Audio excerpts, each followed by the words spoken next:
You ask Tiger to calculate. This deals with finding the midpoint between 2 points. The midpoint between the 2 points is 3, 4. Let's solve it step by step. Plot the 2 points and calculate the midpoint using the formula. The coordinates of point 1 are x1 equals -3, y1 equals -3.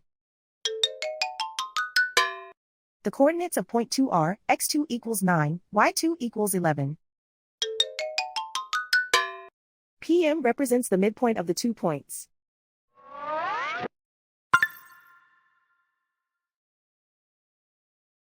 Use the x values in the midpoint formula to find the midpoints x. x1 equals -3.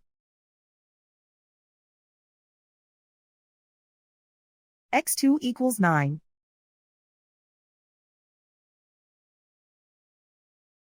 Simplify the arithmetic.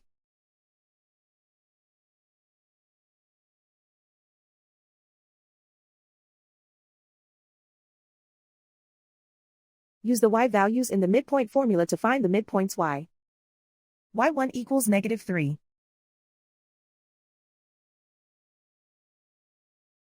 y2 equals 11.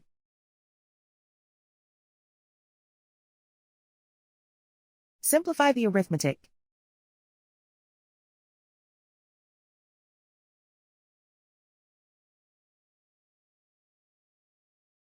And so, the midpoint is 3, 4.